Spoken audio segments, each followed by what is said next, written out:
Assalamualaikum warahmatullahi wabarakatuh.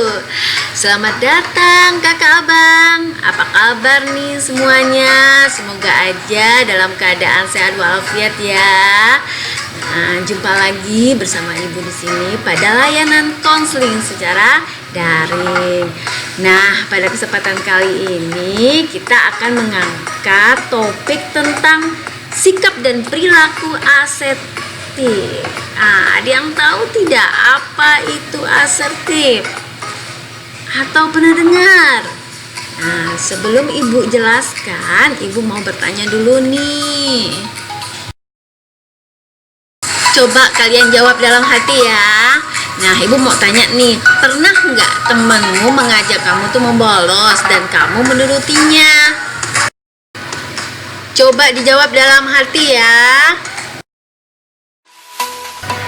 Oke, pertanyaan berikutnya, pernah nggak temanmu mengajakmu merokok dan kamu mau aja menurutinya? Coba jawab dalam hati aja ya. Pernah nggak nih temanmu mengajakmu merokok, terus kamu mau menurutinya? Walaupun dalam hati kamu merasa ada pertentangan, tapi karena merasa tidak nyaman sama teman, kamu mau aja menurutinya.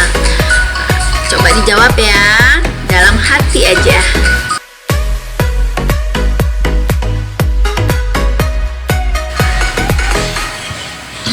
Nah, selanjutnya tujuan daripada layanan ini, pertama, tujuan umumnya nih, menentukan dan mengekspresikan perasaan dalam cara-cara yang bebas, terbuka, dan tidak menimbulkan konflik. Nah, adapun tujuan khususnya nih, Kak Abang, pertama, peserta didik dapat mengarahkan dirinya pada teknik komunikasi asertif ya. Terus berikutnya yang kedua, nah tujuan daripada khusus ini, peserta didik dapat mengembangkan cara perilaku asertif untuk menunjang prestasi. Ada yang tahu nggak apa sih itu asertif? Nah, asertif itu suatu kemampuan untuk mengkomunikasikan apa yang diinginkan, dirasakan, dan dipikirkan kepada orang lain, namun dengan tetap menjaga dan menghargai hak-hak serta perasaan pihak lain. Nah, bagaimana? Sudah paham belum apa itu asertif? Semoga sudah paham ya. Sedangkan menurut Pratanti tahun 2007, asertif itu adalah dalam bersikap aktif. Seseorang dituntut untuk jujur terhadap dirinya dan jujur pula dalam mengekspresikan perasaan, pendapat dan kebutuhan secara proporsional tanpa ada maksud untuk memanipulasi, memanfaatkan ataupun merugikan pihak lainnya.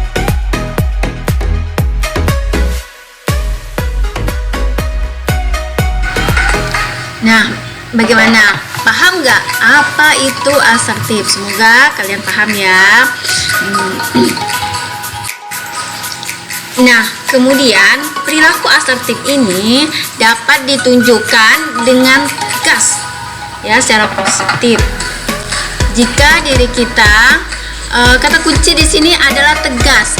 Arti asertif secara kata artinya tegas ya, tetapi yang paling penting adalah tegas di sini. Nah, yang artinya titik tengah antara perilaku non asertif dan perilaku agresif. Nah, orang yang memiliki tingkah laku atau perilaku asertif ini adalah orang yang berpendapat dari orientasi dari dalam.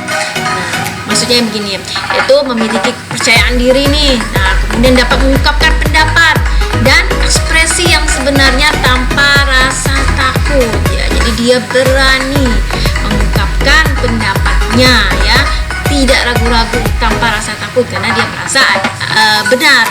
Nah, kemudian berkomunikasi dengan orang lain secara lancar. Nah, oke, kemudian sebaliknya nih, orang yang kurang asertif. Orang kurang asertif itu seperti apa? Nah, biasanya orang yang kurang asertif ini ya, kakak abang, itu memiliki ciri-ciri yang terlalu mudah mengalah. Terus dia tuh lemah.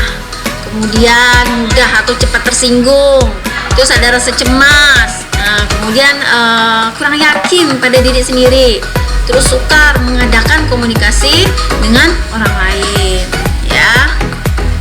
Nah, kemudian ciri-ciri perilaku asertif. Nah, ciri-ciri orang yang berperilaku asertif itu kakak abang perhatikan ya. Yang pertama itu bebas mengemukakan pikiran dan pendapatnya. Nah, baik itu melalui kata-kata maupun tindakan. Terus individu yang memiliki asertif ini dapat berkomunikasi secara langsung dan terbuka, lalu mampu memulai, melanjutkan, dan mengakhiri suatu pembicaraan dengan baik. Terus mampu menolak dan menyatakan ketidaksetujuannya. Oh, aku nggak setuju. Jadi secara tegas mengatakan ketidaksetujuannya terhadap pendapat orang lain kalau menurut dia itu memang sesuai dengan kata hatinya. Nah, atau segala sesuatu yang tidak beralasan dan cenderung bersifat negatif. Terus mampu mengajukan permintaan dan bantuan kepada orang lain ketika membutuhkan. Nah, berikutnya mampu menyatakan perasaan baik yang menyenangkan maupun yang tidak menyenangkan. Dengan apa? Dengan cara yang tepat. Nah, itu ya Kak, Bang, ciri-ciri orang yang berperilaku asertif. Nah, dari ciri-ciri yang perilaku asertif yang Ibu sebutkan tadi, kira-kira kalian termasuk tidak ya anak yang berperilaku asertif? Nah, semoga aja iya ya. Oke, kalaupun tidak, nanti kita akan latihan bagaimana caranya untuk bisa bersikap asertif. Kita lanjut ya, teknik komunikasi asertif. Kemudian teknik komunikasi asertif. Nah, ada gaya komunikasi verbal dalam menghadapi situasi konflik ya.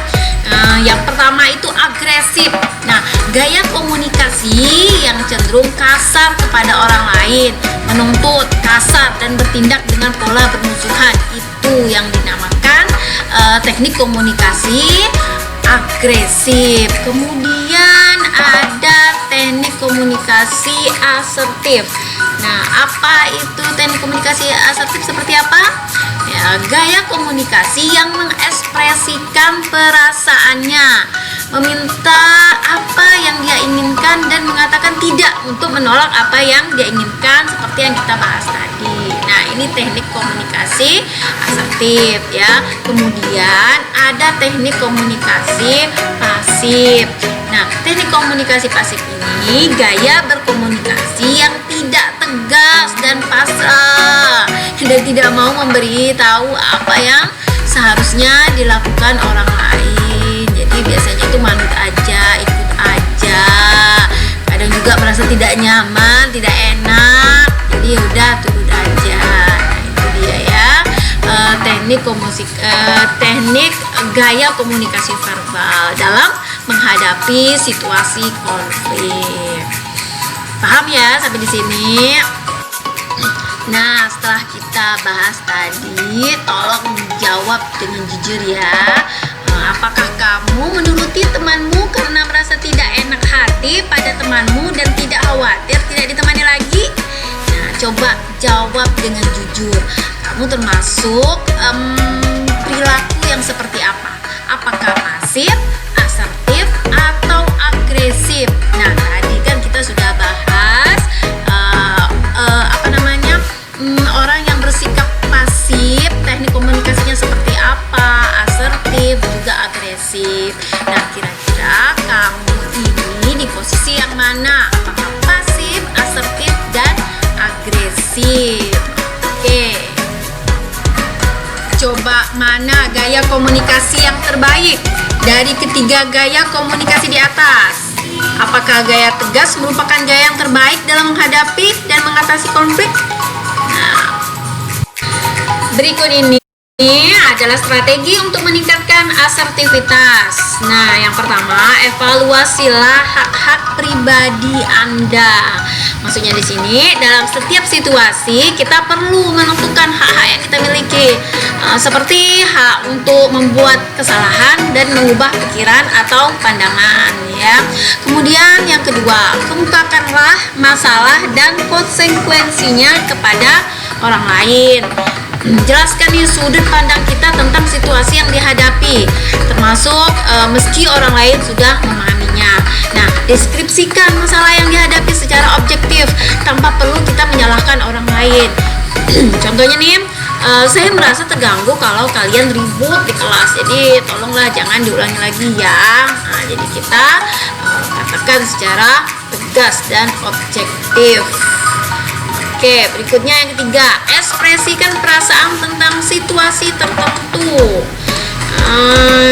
Ketika kita menyatakan perasaan kita terhadap suatu situasi, maka orang lain baik yang setuju maupun tidak setuju dengan kita akan memahami perasaan kita tentang situasi yang dihadapi. Nah, untuk menyatakan perasaan, gunakan teknik komunikasi pesan saya, I wish it, ya, bukan pesan kamu, you wish it. Contoh pesan saya tidak suka kalau kamu datang terlambat. Nah, gitu. Bandingkan dengan pesan kamu. Contoh, kamu pemalas, kerjaannya terlambat terus.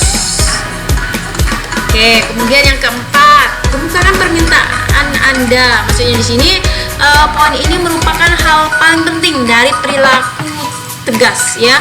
Kemukakan hal yang kita inginkan ataupun yang tidak kita inginkan secara langsung dan lugas. Kemudian ada beberapa pedoman dalam berperilaku tegas ya. Pertama, gunakan perilaku non-verbal yang asertif, seperti percaya diri, tenang, melakukan kontak mata. Nah, yang kedua, kemukakan permintaan secara sederhana. Kalimat permintaan diharapkan lugas dan mudah dipahami. Nah, selanjutnya yang ketiga, hindari pengajuan permintaan lebih dari satu dalam satu waktu. Terus yang keempat, jangan minta maaf atas permintaan yang Anda ajukan. Kemudian yang kelima, jelaskan nih manfaat dari permintaan atau penolakan Anda. Oke, itu penjelasan singkat dari Ibu tentang sikap dan perilaku asertif. Semoga bisa dipahami ya.